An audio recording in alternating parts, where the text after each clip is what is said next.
नमस्कार,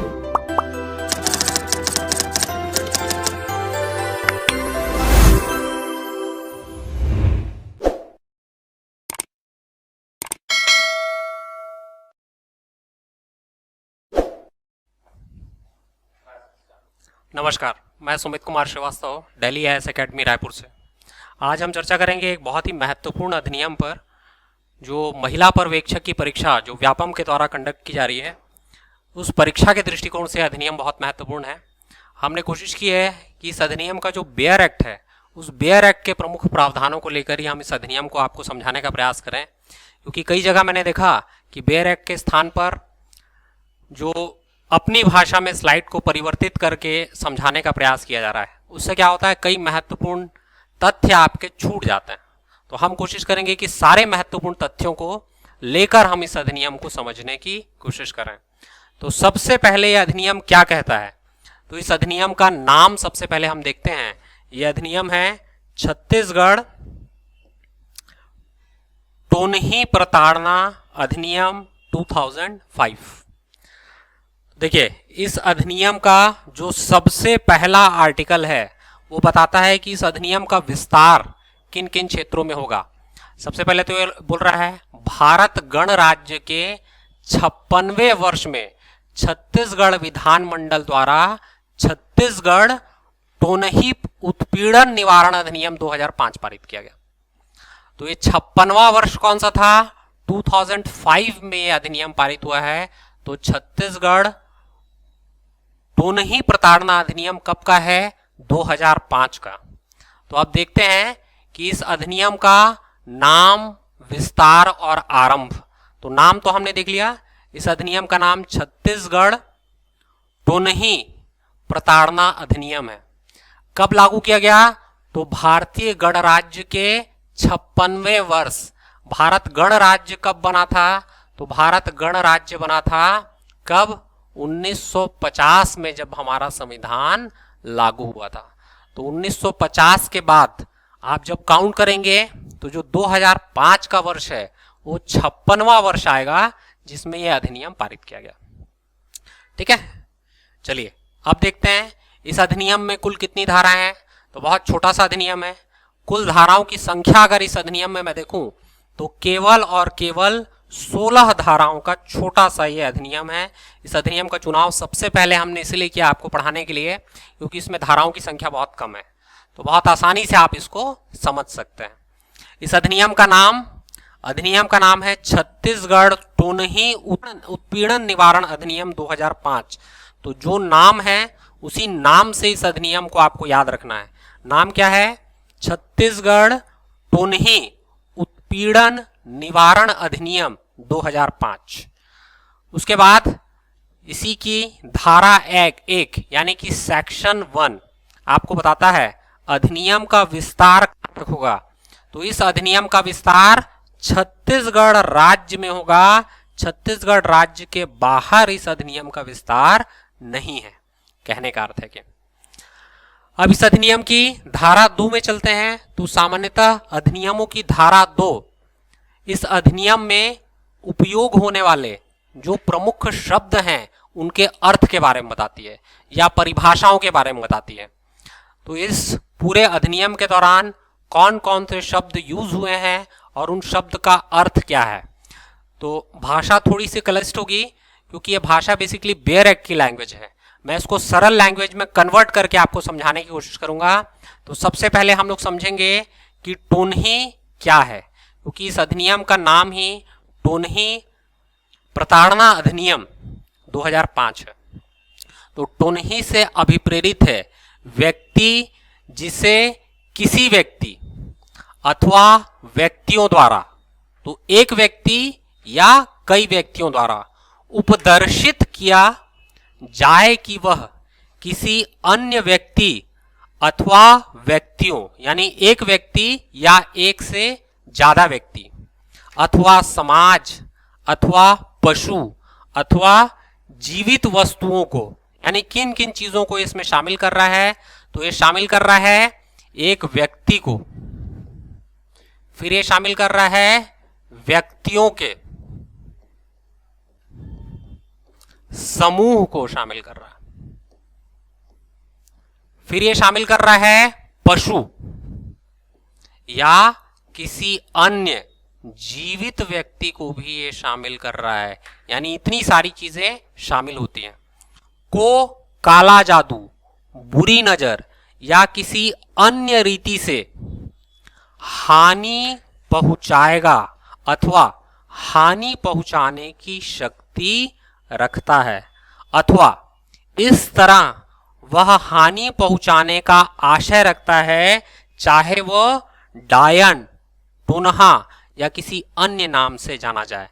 तो कहने का यह अर्थ है कि कोई व्यक्ति या व्यक्तियों का समूह किसी व्यक्तियों के समूह, पशु या जीवित व्यक्ति को इस रूप में पहचानता है कि वह किसी व्यक्ति को काले जादू के माध्यम से, बुरी नजर के माध्यम से या किसी अन्य रीति से या तो हानि पहुंचा सकता है या ऐसी भावना रखता है, ऐसा आशय रखता है कि वह उस व्यक्ति को हानि पहुंचाए।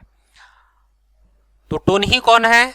तो टोनही कोई भी ऐसा व्यक्ति जो किसी काले जादू के माध्यम से या बुरी नजर के माध्यम से या किसी अन्य रीति से किसी व्यक्ति को हानि पहुंचाएगा, उसको हम क्या बोलेंगे? टोनही। आइए आगे समझने की कोशिश करते हैं। तो दूसरा है पहचानकर्ता। ये पहचानकर्ता कौन है? तो पहचानकर्ता से अभिप्रेरित है व्यक्ति जो किसी व्यक्ति को टोनही के रूप में उपदर्शित करता है, यानी किसी व्यक्ति के बारे में बताता है कि ये टोनही है, उसकी पहचान करता है टोनही के रूप में, या अन्य व्यक्तियों को उपदर्शित करने के लिए प्रेरित करता है। तो न केवल वो खुद उसको पहचानता है बल्कि अन्य लोगों को भी प्रेरित करता है कि वो उसको टोनही के रूप में पहचाने, या अपने कार्य, शब्द, भाव भंगिमा अथवा व्यवहार से उपदर्शित करने में मदद करता है, या अपने हाव भाव से बताता है कि यह व्यक्ति टोनही है और दूसरे लोग उसको टोनही के रूप में पहचाने, या जानबूझकर कोई ऐसा कार्य करता है जिसमें पहचान के आधार पर उस व्यक्ति को क्षति पहुंचने की आशंका हो अथवा उसकी सुरक्षा सम्मान पर प्रतिकूल प्रभाव पड़े। तो पहचानकर्ता वह व्यक्ति है जो शब्दों से यानी बोलकर या अपनी भाव भंगिमा से के माध्यम से किसी व्यक्ति के टोनही के रूप में पहचान करता है, और न केवल खुद उसकी पहचान करता है बल्कि दूसरे व्यक्तियों को भी प्रेरित करता है कि वह उसको टोनही के रूप में पहचाने, और इसके पीछे उसका उद्देश्य उस व्यक्ति को शारीरिक हानि पहुंचाना या उस व्यक्ति के सम्मान को हानि पहुंचाना होता है। तो हम समझ गए पहचानकर्ता कौन होता है, और पहचानकर्ता सेक्शन 2 सब क्लॉज 2 में दिया हुआ है। सेक्शन 2 सब क्लॉज 1 में आपका टोनही की परिभाषा है और सेक्शन 2 सब क्लॉज 2 में आपका पहचानकर्ता की परिभाषा है। आगे बढ़ते हैं। आगे ओझा के बारे में बताया गया है। तो सेक्शन 2 सब क्लॉज 3 ओझा की परिभाषा के बारे में आपको बताता है। तो ओझा कौन व्यक्ति होगा? ओझा चाहे वह किसी भी अन्य नाम से जाना जाता हो, तो उसको ओझा कहते हो, बैगा कहते हो, या दूसरे किसी भी नाम से उस व्यक्ति को संबोधित किया जाता है, व्यक्ति कौन कहलाएगा? ओझा कहलाएगा। पहचाना जाता हो, अभिप्रेरित है व्यक्ति जो यह दावा करता हो कि उसने झाड़ फूट, टोटका, तंत्र मंत्र या अन्य साधनों द्वारा टोनही द्वारा प्रभावित कहे जाने वाले किसी व्यक्ति, पशु, जीवित व्यक्ति को नियंत्रित, उपचारित या शक्तिहीन करने की क्षमता हो। तो कोई भी ऐसा व्यक्ति जो बताता हो कि मैं इतना क्षमतावान हूं कि मैं जो भी व्यक्ति या पशु या कोई जीवित वस्तु जिसको टोनही के रूप में पहचाना गया है उसको नियंत्रित करने की क्षमता रखता हूं। जैसे आपने बहुत सारे बाबा देखे होंगे, झाड़ू लेकर बैठे रहते हैं, झाड़ फूक करते हैं, और उनके पास ऐसे लोग गांव के जाते हैं जो बहुत ज़्यादा पढ़े लिखे नहीं रहते हैं। उनको कोई रोग इस प्रकार का लगता है कि शायद इस व्यक्ति पर भूत आ गया है, तो भूत उतरवाने के लिए उनके पास जाते हैं, तो वो झाड़ू से मार पीट कर उनका भूत उतारता है। तो उसी व्यक्ति को कहा गया है कि वो कौन होगा, ओझा होगा।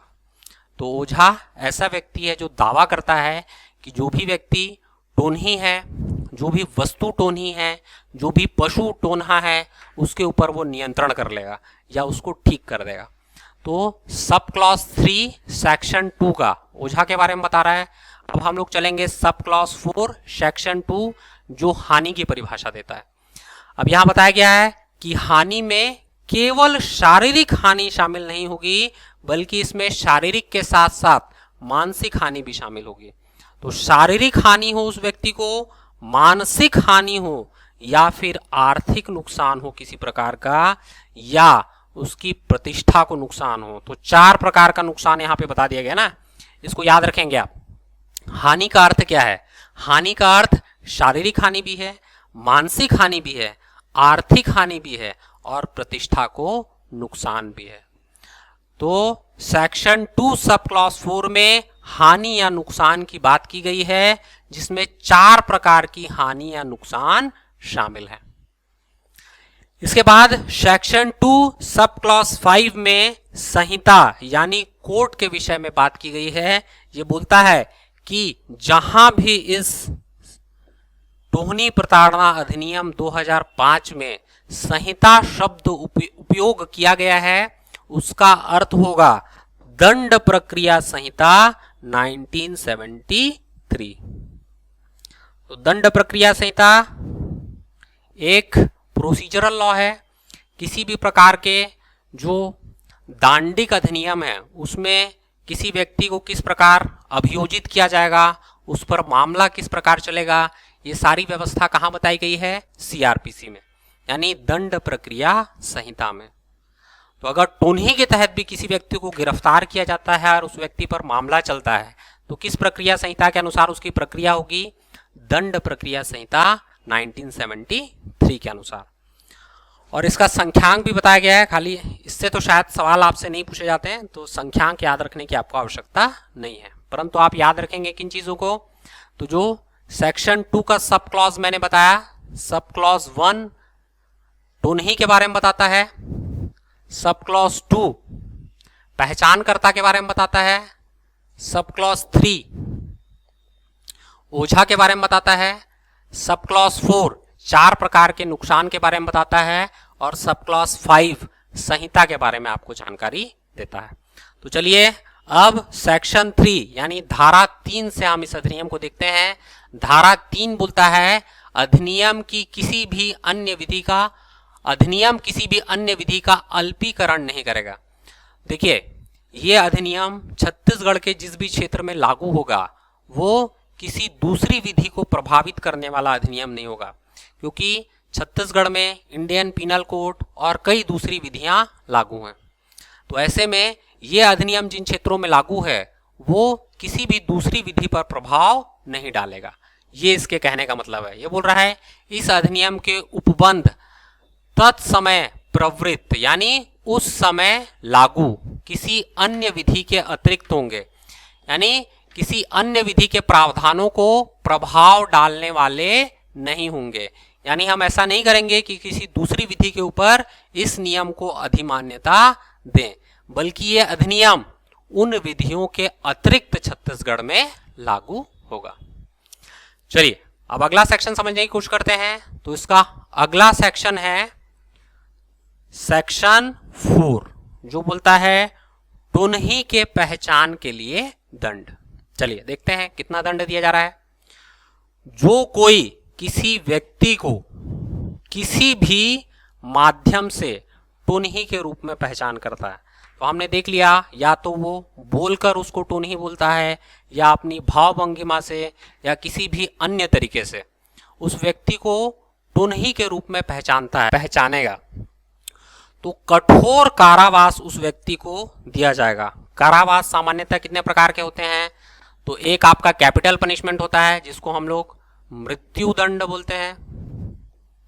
इसके बाद आजीवन कारावास किसी व्यक्ति को दिया जा सकता है।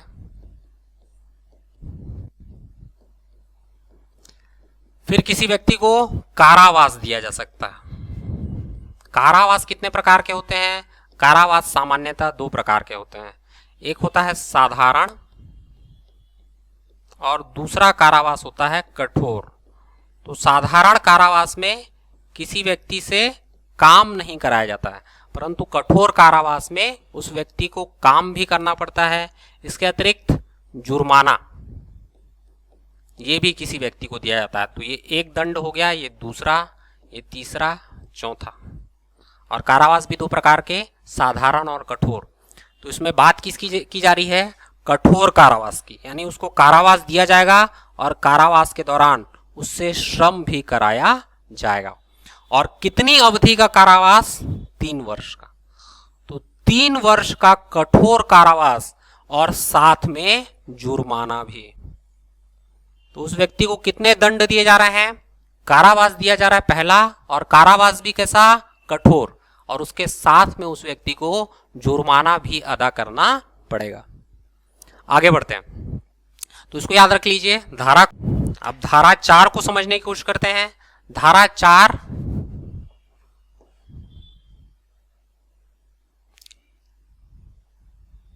तो टुनही के पहचान के लिए दंड किस धारा में है? धारा 4 में है, जो टुनही के पहचान के लिए दंड का प्रावधान करता है। चलिए आगे बढ़ते हैं। धारा 4 के बाद हम लोग चलेंगे धारा 5 में।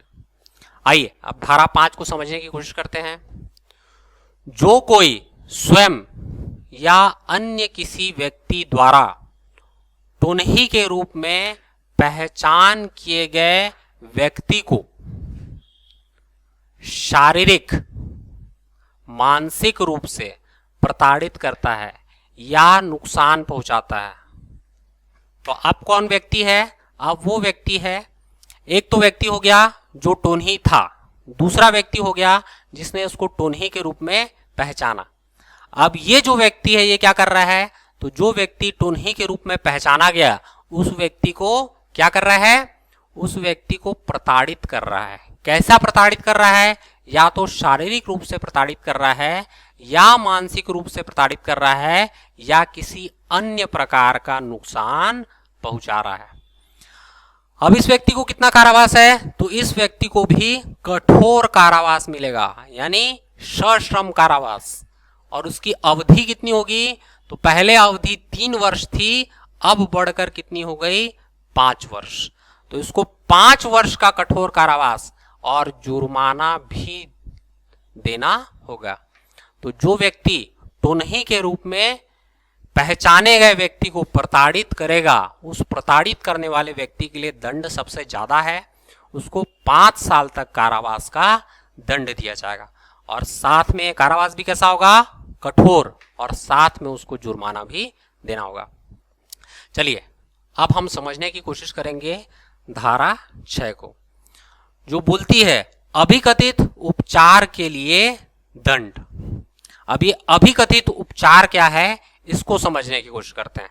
तो ये लिख रहा है, जो कोई टुनही के रूप में पहचान किए गए या टुनही द्वारा कथित प्रभावित व्यक्ति, यानी जो टुनही के रूप में पहचाना गया व्यक्ति है वो भी, और टुनही के द्वारा किसी व्यक्ति को प्रभावित किया गया है, यानी उसके ऊपर किसी प्रकार का जादू टोना किसने किया है?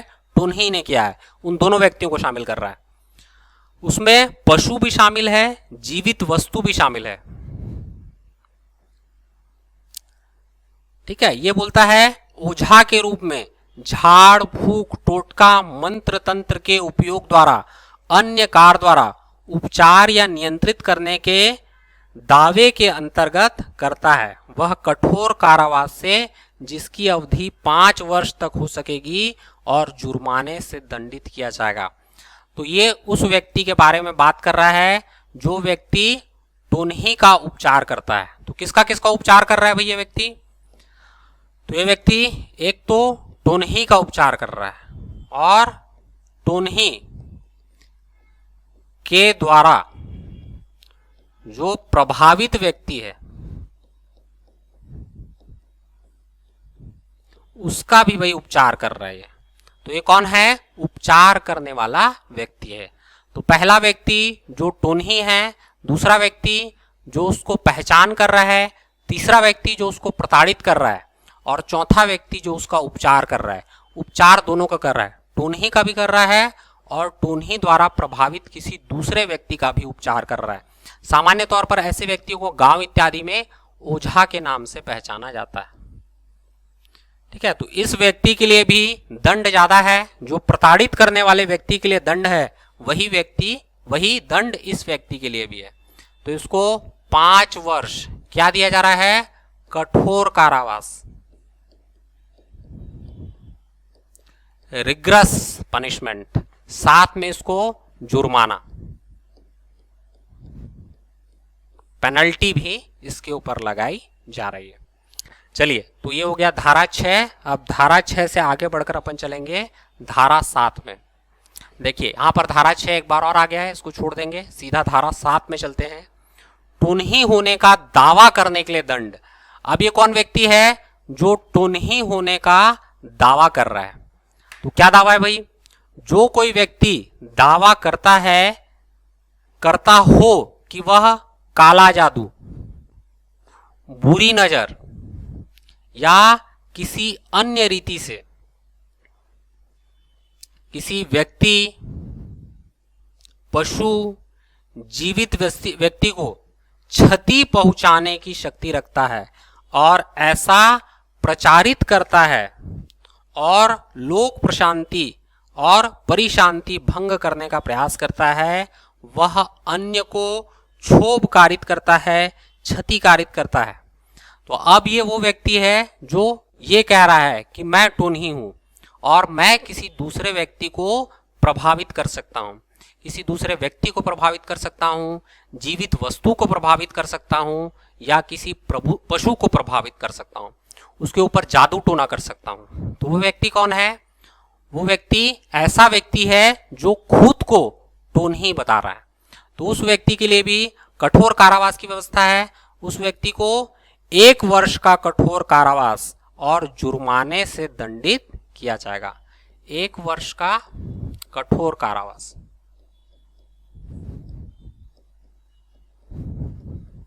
और जुर्माना किस व्यक्ति के लिए है? तो ऐसे व्यक्ति के लिए जो खुद को टोनही बता रहा है। चलिए आगे बढ़ते हैं। 7 के बाद चलते हैं सेक्शन 8 में। यह बोल रहा है अपराध कारित करने के प्रयास हेतु दंड। यानी अभी अपराध हुआ नहीं है, अपराध के लिए एफर्ट किया जा रहा है, प्रयास किया जा रहा है। तो प्रयास के लिए दंड की व्यवस्था धारा 8 में की गई है। यह बोलता है जो कोई व्यक्ति इस अधिनियम के अधीन दंडनीय अपराध कारित करने का प्रयास करेगा या अपराध कारित होने का कारण बनेगा, तो ऐसा व्यक्ति जो प्रयास करेगा और कारण बनेगा, दोनों को यहां शामिल किया गया है। ऐसे प्रयास में अपराध कारित करने की दिशा में कोई कार्य करेगा, तो या तो वो अपराध करेगा, अपराध करने का प्रयास करेगा, या किसी दूसरे व्यक्ति को अपराध करने के लिए प्रेरित करेगा, या ऐसा कोई कार्य करेगा जिससे अपराध करने वाले व्यक्ति की सहायता हो, उसे उपबंधित दंड दिया जाएगा। बोलता है उपबंधित दंड का क्या मतलब है? तो देखिए, जहां पर दंड की व्यवस्था इस धारा में नहीं लिखी गई है, वहां पर ऐसा माना जाता है कि प्रयास के लिए भी उसी प्रकार का दंड दिया जाएगा जिस प्रकार का दंड दोषी होने के लिए दिया जाता है। तो जहां पर प्रयास के लिए दंड का प्रावधान नहीं है, वहां पर ऐसा माना जाएगा कि उसको उसी प्रकार दंडित किया जाएगा मानो उसने ही वह अपराध किया है। अब ये तो हो गई अपराध की बात, यानी टोनही प्रताड़ना अधिनियम में किन किन चीजों को अपराध माना गया है। तो एक बार फिर देख लेते हैं टोनही प्रताड़ना अधिनियम में किन किन चीजों को अपराध माना गया है। तो चलिए, पहला बोल रहा है टोनही की पहचान के लिए दंड। तो ऐसा व्यक्ति जो टोनही के रूप में किसी की पहचान करेगा, उसके लिए दंड की व्यवस्था है। फिर बोल रहा है टोनही के रूप में पहचाने गए व्यक्ति को प्रताड़ना के लिए दंड। तो पहला पहचान के लिए दंड है, दूसरा प्रताड़ना के लिए दंड है। फिर ऐसा व्यक्ति जो डॉक्टर बन रहा है, चिकित्सक बन रहा है, बोल रहा है कि मैं टोनही को ठीक कर दूंगा, उसके लिए भी दंड की व्यवस्था है। तो एक पहचान के लिए, दूसरा प्रताड़ना के लिए और तीसरा उपचार करने के लिए। और फिर है टुन्ही का दावा करने के लिए दंड। तो धारा 7 दावा करने वाले को दंडित कर रही है और धारा 8 ऐसे व्यक्ति को दंडित कर रही है जो क्या करता है, प्रयास करता है। कैसा प्रयास करता है, तो अपराध कारित करने का प्रयास करता है, यानी इसने अपराध कारित नहीं किया है, या तो अपराध कारित करने का प्रयास कर रहा है या फिर किसी व्यक्ति को अपराध करने में सहयोग दे रहा। चलिए, अपराध का विचारण कौन करेगा, यानी ये जो ट्रायल है वो किस न्यायालय में चलेगा, तो प्रथम श्रेणी दंडाधिकारी के न्यायालय में ये मामला चलेगा। तो कोर्ट होता है। अब सिविल कोर्ट में किस किस प्रकार के जज होते हैं, तो सिविल कोर्ट में एक फर्स्ट क्लास सिविल जज होगा, फिर सेकंड क्लास सिविल जज होगा और इसके नीचे मुंसिफ कोर्ट होगा। मजिस्ट्रेट कोर्ट में कैसा होता है, एक चीफ जुडिशियल मजिस्ट्रेट होता है, इसके नीचे जुडिशियल मजिस्ट्रेट फर्स्ट क्लास होता है और इसके नीचे जुडिशियल मजिस्ट्रेट सेकंड क्लास होता है। तो सेकंड क्लास जुडिशियल मजिस्ट्रेट सामान्य तौर पर 1 साल की सजा दे सकता है, फर्स्ट क्लास जुडिशियल मजिस्ट्रेट सामान्य तौर पर 3 साल की सजा दे सकता है और सीजेएम 7 साल की सजा दे सकता है। परंतु यहां पर फर्स्ट क्लास जुडिशियल मजिस्ट्रेट को एम्पावर किया गया है, स्पेशल एम्पावर किया गया है कि वह टोहनी प्रताड़ना अधिनियम से जुड़े मामलों को सुन सकता है। यानी टोहनी प्रताड़ना अधिनियम में कितनी भी सजा दी जाए तो मैक्सिमम सजा कितनी है, 5 साल की। तो यहाँ 5 साल की सजा तक के मामले जो किससे जुड़े हुए हैं, टोहनी प्रताड़ना अधिनियम से जुड़े हुए हैं, उनको सुनने का अधिकार किसके पास है, फर्स्ट क्लास जुडिशियल मजिस्ट्रेट यानी प्रथम श्रेणी न्यायिक दंडाधिकारी के पास है। आगे देखते हैं, अपराध का संज्ञेय एवं जमानती होना। अब संज्ञेय और अजमानती होना, तो संज्ञेय अपराध कौन है, वे सारे अपराध जो गंभीर श्रेणी के हैं, जिसमें 3 वर्ष से अधिक की सजा का प्रावधान हो, वो सारे कैसे अपराध कहलाते हैं, संज्ञेय अपराध कहलाते हैं। जैसे चोरी, डकैती, हत्या। जमानती और अजमानती अपराध 2 प्रकार के होते हैं। जमानती अपराध ऐसे होते हैं जिसमें पुलिस थाने से ही व्यक्ति की जमानत हो जाती है, और अजमानती अपराध ऐसे हैं जिनमें जमानत के लिए आपको न्यायालय के सामने प्रस्तुत होना होता है। संज्ञेय अपराध में किसी भी व्यक्ति की गिरफ्तारी बिना वारंट के की जा सकती है, परंतु अगर अपराध असंज्ञेय है तो उसकी गिरफ्तारी के लिए मजिस्ट्रेट से वारंट लेने की आवश्यकता होती है।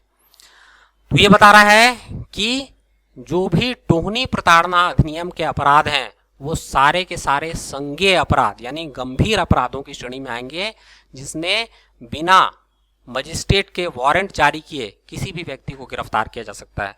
और इन मामलों में जमानत थाने से नहीं होगी, बल्कि जमानत के लिए आपको न्यायालय जाना पड़ेगा। अर्थात ये सारे मामले अजमानती मामलों की श्रेणी में आएंगे।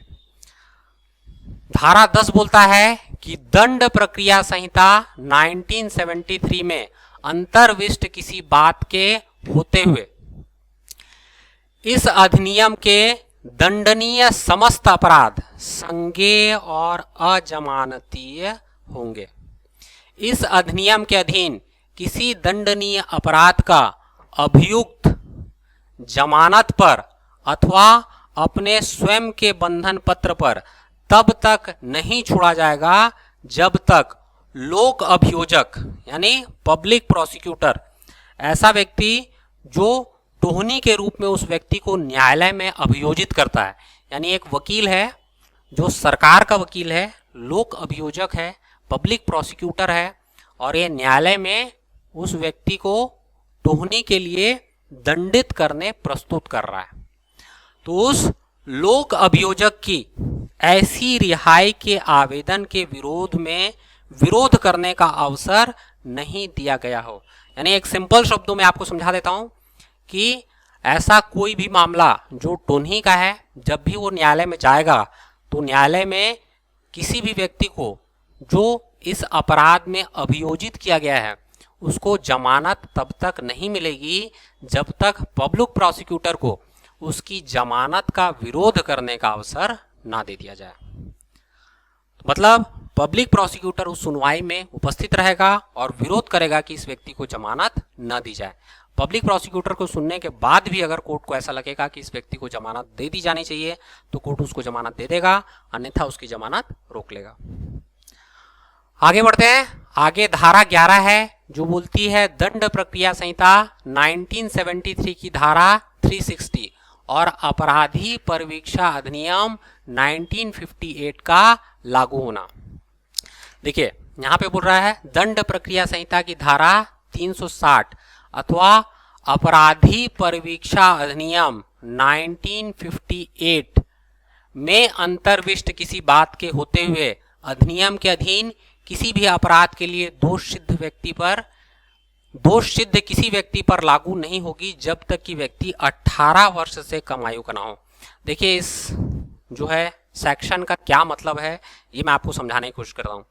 देखिए जो परिवीक्षा अधिनियम है या दंड प्रक्रिया संहिता की जो धारा 360 है ये क्या बोलती है, तो ये बोलती है किसी भी व्यक्ति को जो किसी प्रकार का अपराध करता है अगर उसकी आयु सामान्य तौर पर 20 वर्ष से कम होती है और वो फर्स्ट टाइम ऑफेंडर है, यानी उसने पहली बार अगर कोई अपराध किया है तो उसको न्यायालय क्या कर सकता है, परिवीक्षा में उस व्यक्ति को मुक्त कर सकता है। परिवीक्षा का मतलब होता है कि एक ड्यूरेशन के लिए उस व्यक्ति को छोड़ दिया जाएगा और एक परिवीक्षा अधिकारी उस व्यक्ति पर नजर रखेगा। अगर उसके आचरण में किसी भी प्रकार की समस्या पाई गई तो उस व्यक्ति को पुनः दंडित किया जा सकता है, परंतु इस दौरान अगर उसका आचरण अच्छा रहता है तो उस व्यक्ति को छोड़ दिया जाता है। पर ऐसा सामान्यतः उन्हीं ऑफेंडर्स के साथ किया जाता है जो पहली बार के ऑफेंडर हो और उनकी आयु 20 वर्ष से कम हो। परंतु टोहनी प्रताड़ना अधिनियम में इस आयु को 20 वर्ष से और कम करके 18 वर्ष कर दिया गया। तो टोहनी प्रताड़ना अधिनियम में अभियोजित किसी भी व्यक्ति को परिवीक्षा पर तभी छोड़ा जाएगा जब उस व्यक्ति की आयु 18 वर्ष हो। परिवीक्षा यानी उसको मुक्त कर देते हैं और उस पर केवल वॉच रखता है एक परिवीक्षा अधिकारी एक ड्यूरेशन तक। अगर इस ड्यूरेशन में वो कोई अपराध नहीं करता और उसका आचरण अच्छा रहता है तो उसे माफ कर दिया जाता है। तो यहां पर परिवीक्षा उसी व्यक्ति को दी जाएगी जिसकी आयु 18 वर्ष से कम हो। उसके बाद धारा 12 जुर्माने के निर्धारण में विषयों को विचारण में लिया जाना, इसके बारे में बात करता है। तो धारा 12 बोलती है धारा 4, 5, 6 के अंतर्गत जहां जुर्माने का दंड अधिरोपित किया गया है, न्यायालय जुर्माने की राशि के निर्धारण में उपचार हेतु कोई व्यय सहित पीड़ित को शारीरिक एवं मानसिक नुकसान को विचारण में लेगा। तो बोल रहा है कि न्यायालय जब भी जुर्माना लगाएगा किसी व्यक्ति पर तो ये अवश्य देखेगा कि जो दूसरा व्यक्ति है उसको कितनी शारीरिक और मानसिक हानि हुई है, या उस व्यक्ति को जिससे किसी भी प्रकार का शारीरिक और मानसिक नुकसान हुआ है उसके इलाज में कितना पैसा खर्च हुआ है। तो इन दोनों चीजों को देखेगा, एक तो उसके नुकसान को देखेगा, दूसरा ये देखेगा कि उसके इलाज में कितना पैसा लगा है। उसके बाद वो क्या करेगा, जुर्माने का निर्धारण करेगा।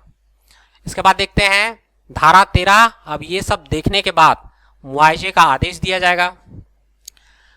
जब कोई न्यायालय जुर्माने के लिए दंड आरोपित करता है तब न्यायालय निर्णय पारित करते समय वसूला गया जुर्माना पूरा या आंशिक, यानी जितना जुर्माना लगाया गया है उस जुर्माने को पूरा या उसका कुछ भाग पीड़ित को मुआवजे के रूप में भुगतान करने का आदेश दे सकता है। तो या तो बोल सकता है कि पूरा का पूरा जुर्माना जो हमने वसूला है वो पीड़ित को दे दिया जाए, या तो फिर उस जुर्माने का कुछ भाग पीड़ित को मुआवजे के रूप में दे दिया जाए। अब इसी का सेक्शन 14 हम लोग पढ़ते हैं जो क्षेत्राधिकार के वर्जन के बारे में बताता है, यानी जुरिस्डिक्शन के वर्जन के बारे में बताता है।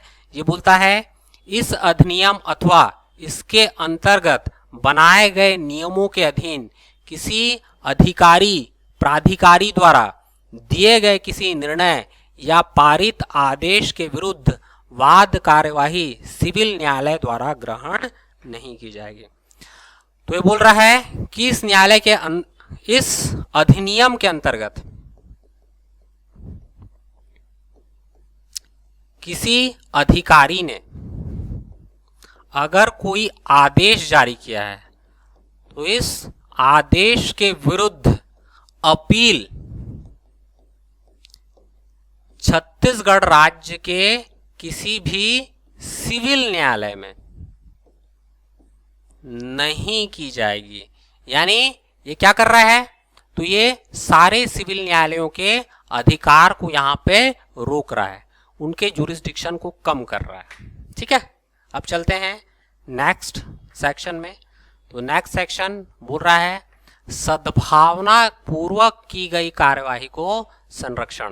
बेसिकली सद्भावना पूर्वक की गई कार्यवाही को संरक्षण क्या है, तो इस अधिनियम को लागू करते समय जो भी हमारे अधिकारी हैं, कर्मचारी हैं, अगर वो अच्छे मन से कोई कार्य करते हैं तो उनके विरुद्ध किसी भी न्यायालय में कोई कार्यवाही नहीं की जाती, उसको बोल रहा है सद्भावना पूर्वक की गई कार्यवाही से संरक्षण। इसको पढ़ लेते हैं। इस अधिनियम के अधीन किसी शक्ति का प्रयोग करते हुए अथवा कर्तव्य का निर्वहन करते हुए राज्य सरकार अथवा राज्य सरकार के किसी अधिकारी अथवा अन्य किसी व्यक्ति के विरुद्ध इस अधिनियम या उसके अंतर्गत बनाए गए नियमों के अधीन सद्भावना पूर्वक किए जाने के लिए आश्रित किसी कार्य के लिए कोई बाद अभियोजन या अन्य विधिक कार्यवाही नहीं होगी। तो अगर सद्भावना पूर्वक कोई भी अधिकारी इस अधिनियम को लागू कर रहा है और इस अधिनियम को लागू करने के दौरान वो कोई भी कार्य करता है तो उसका ये कार्य किसी भी दूसरे न्यायालय द्वारा अपराध के रूप में ग्रहण नहीं किया जाएगा, उसके ऊपर किसी प्रकार की न्यायिक कार्यवाही इस अधिनियम के अधीन कार्य करने के दौरान या कार्य करने के लिए नहीं की जाएगी। इसके बाद ये नियम बनाने की शक्ति बोल रहा है राज्य सरकार अधिसूचना द्वारा इस अधिनियम के प्रावधानों के क्रियान्वयन के लिए नियम बना सकेगी। तो इस अधिनियम को लागू करने के लिए बहुत सारे नियम बनाने पड़ेंगे। तो ये सारे नियम कौन बना सकता है, राज्य सरकार बना सकती है। कैसे बना सकती है, अधिसूचना जारी करके बना सकते हैं। तो ये तो हो गया ये पूरा का पूरा अधिनियम और इसकी 16 धाराएं जिनके ऊपर हमने विचार किया और इन धाराओं को समझने की कोशिश की। आइए अब आगे बढ़ते हैं। अब इस अधिनियम से जुड़े हुए जो MCQ हैं उनको समझने की कोशिश करते हैं। तो आप अगर आपने अधिनियम बहुत अच्छे तरीके से समझ लिया है तो MCQ बहुत आसानी से आपसे बन जाना चाहिए। तो देखिए MCQ के ऊपर विचार करते हैं। छत्तीसगढ़ टोहनी प्रताड़ना निवारण अधिनियम 2005 की किस धारा में पीड़ित को मुआवजा देने का प्रावधान है। देखिए मुआवजे के बारे में बात की गई थी 12 में। तो 12 में ये बात की गई थी कि जब भी किसी व्यक्ति को मुआवजा दिया जाएगा तो किन किन बातों का ध्यान रखा जाएगा कि पीड़ित को कितना नुकसान हुआ है और पीड़ित के उपचार में कितना धन खर्च हुआ है। परंतु यहाँ पर बात किसकी की जा रही है, मुआवजे के आदेश की बात की जा रही है। तो मुआवजे का आदेश कहाँ है, धारा 13 में। दिखा देता हूं मैं आपको धारा 13 जो मुआवजे के आदेश के बारे में प्रावधान करती है। ये देखिए मुआवजे का आदेश किसमें है, धारा 13 में। आगे बढ़ते हैं, अगले क्वेश्चन को देखते हैं। अगला क्वेश्चन है छत्तीसगढ़ टोहनी प्रताड़ना निवारण अधिनियम 2005 के अंतर्गत हानि में शामिल है। तो मैंने आपको बताया था कि छत्तीसगढ़ टोहनी प्रताड़ना अधिनियम में अगर हम हानि की बात करेंगे तो उसकी शारीरिक हानि, उसकी मानसिक हानि, उसकी आर्थिक हानि सबको स्वीकार किया जाता है ना। तो 4 प्रकार की हानियों की बात मैंने आपको बताई थी। अगर आपने पहले जब मैं बता रहा था अगर ध्यान दिया होगा उसमें तो 4 प्रकार की हानि की बात हमने की थी।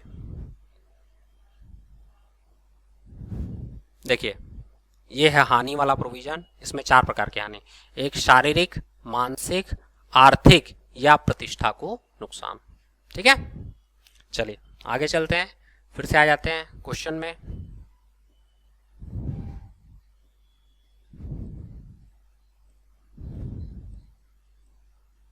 चलिए अब यहां से क्वेश्चन देखते हैं। छत्तीसगढ़ टोहनी प्रताड़ना निवारण अधिनियम में कुल कितनी धाराएं हैं। बहुत ही आसान सवाल है। इसमें कुल 16 धाराएं हैं जिनके बारे में हमने चर्चा की है। छत्तीसगढ़ टोहनी प्रताड़ना निवारण अधिनियम 2005 के अंतर्गत बनाए गए किसी भी नियमों के अधीन किसी अधिकारी प्राधिकारी द्वारा निर्णय आदेश के विरुद्ध कोई वाद सिविल न्यायालय ग्रहण नहीं करेगा। तो इसके बारे में भी मैंने आपको बता दिया था कि ये वाद किसी प्रकार के सिविल न्यायालय के द्वारा ग्रहण नहीं किया जाएगा। आइए देख लेते हैं कहाँ पे इसके ऊपर चर्चा की थी मैंने। ये सद्भावना पूर्वक की गई कार्यवाही के ठीक पहले देखिए यहाँ पर क्षेत्राधिकार का वर्जन है। यहाँ पे मैंने आपको बताया था कि राज्य का कोई भी सिविल न्यायालय ऐसे वाद को ग्रहण नहीं करेगा जो किसके संदर्भ में हो, ऐसे किसी अधिकारी के संदर्भ में हो जिसने टोहनी प्रताड़ना अधिनियम को लागू करने के दौरान किसी प्रकार की कोई कार्यवाही की है। तो इसका उत्तर भी मिल गया। चलिए आगे चलते हैं।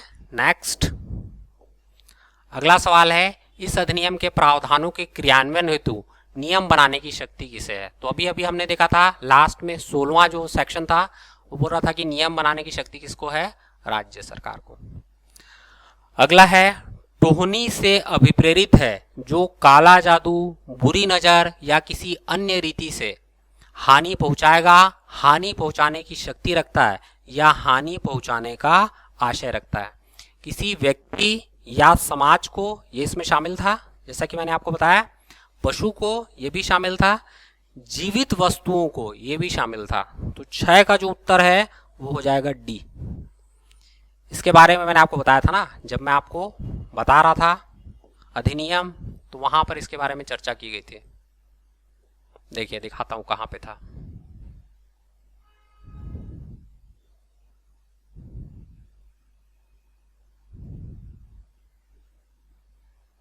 देखिए यहां पे आपको बताया था मैंने, व्यक्ति, व्यक्ति के समूह, पशु, जीवित व्यक्ति, ये सबको ये शामिल करता है ना। चलिए अब नेक्स्ट क्वेश्चन में चलते हैं। चलिए अब यहां से क्वेश्चन करते हैं। टोहनी प्रताड़ना निवारण अधिनियम के अंतर्गत जो व्यक्ति झाड़ फूक, टोटका, तंत्र मंत्र या अन्य के द्वारा टोहनी का उपचार करने की क्षमता रखता है क्या कहा जाता है। तो ये बोल रहा है ओझा या कोई अन्य नाम, पुजारी, टोहनी या वैद्य। तो अधिनियम में जिसका उपयोग किया गया है वो ओझा या कोई अन्य नाम शब्द का उपयोग अधिनियम में सामान्य तौर पर इसके लिए किया गया है। अगला देख लेते हैं, निम्नलिखित कथनों पर विचार कीजिए। इस अधिनियम के अधीन दंडनीय समस्त अपराध संज्ञेय और अजमानती होंगे। बिल्कुल ठीक है। किसी अभियुक्त को तब तक जमानत पर नहीं छोड़ा जाएगा जब तक लोक अभियोजक को उसकी रिहाई के आदेश का विरोध करने का अवसर नहीं दिया जाता। तो ये बोल रहा है कथन और कारण, तो ये क्योंकि अपराध संज्ञेय है इसीलिए लोक अभियोजक जब तक उसकी रिहाई के विरुद्ध जिरह नहीं करता तब तक उसको छोड़ा नहीं जाएगा। तो दोनों सही हैं और कथन जो है वो क्या कर रहा है, कारण की व्याख्या सही तरीके से कर रहा है।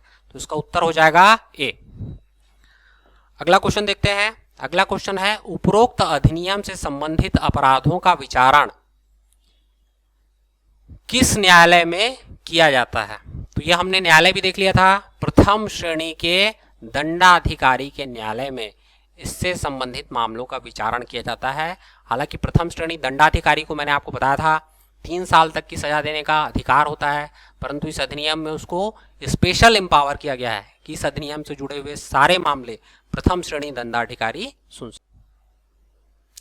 अधिनियम के अनुसार टोहनी से अभिप्रेरित है तांत्रिक, बैगा, भूत प्रेत का जानकार या काले जादू का जानकार। देखिए टोहनी से अभिप्रेरित है ऐसा व्यक्ति जो काला जादू जानता है, यह अधिनियम के अनुसार है। तो टोहनी से क्या अभिप्रेरित है, ऐसा व्यक्ति जो काला जादू जानता है। नियम कब राज्य में प्रवृत्त हुआ है, तो ये 30 सितंबर 2005 को राज्य में प्रवृत्त हुआ है। अधिनियम के अनुसार पहचानकर्ता से क्या आशय है, तो वह व्यक्ति जो किसी अन्य व्यक्ति को टोनही के रूप में उपदर्शित करता है वो व्यक्ति पहचान करता है भाई। तो ये पहचानकर्ता के बारे में पूछ रहा है। अगला क्वेश्चन देख लेते हैं। स्वयं को टोनही के रूप में उपदर्शित करने पर दंड का प्रावधान है। तो स्वयं को बोल रहा है, जो खुद स्वयं को टोहनी बताता है उसके लिए दंड कितना है, 1 वर्ष का अच्छा, ये साधारण कारावास नहीं है, यहाँ पे आप इसको काट दीजिए, 1 वर्ष का कठोर कारावास है ना, 41 नहीं है ये, 1 है बेसिकली, 4 को हटा दीजिए, 1 वर्ष का कठोर कारावास। उसके बाद है किसी व्यक्ति द्वारा स्वयं को ओझा के रूप में उपदर्शित करने के लिए दंड का क्या प्रावधान है। अगर वो स्वयं को ओझा बताता है, यानी ऐसा व्यक्ति जो टोन्ही को ठीक कर देगा, उसको 5 वर्ष का कठोर कारावास और जुर्माना दोनों से दंडित किया जाएगा। अगला क्वेश्चन है जो बोलता है टोन्ही के पहचान के लिए दंड का प्रावधान किस धारा में है। तो टोन्ही के पहचान के लिए जो दंड है वो धारा 4 में है। तो आइए देखते हैं धारा 4 क्या है। देखिए, ये धारा 4 टोन्ही के पहचान के लिए दंड का प्रावधान बता रही है। तो यहां पर स्पष्ट हो जाता है कि इस प्रश्न का उत्तर क्या है, धारा 4 टोन्ही के पहचान के लिए दंड। तो यहां हो जाएगा धारा 4। जुर्माने का आदेश कौन दे सकता है बोल रहा है। तो अपन देखते हैं जुर्माने का आदेश कौन दे सकता है, लोक अदालत, जिला न्यायालय, सक्षम न्यायालय। देखिए, इसमें जुर्माने का आदेश प्रथम श्रेणी न्यायिक मजिस्ट्रेट दे सकता है। तो प्रथम श्रेणी न्यायिक मजिस्ट्रेट इसमें सक्षम न्यायालय है, इसलिए यहां पर सक्षम न्यायालय हम लोग सही टिक करेंगे।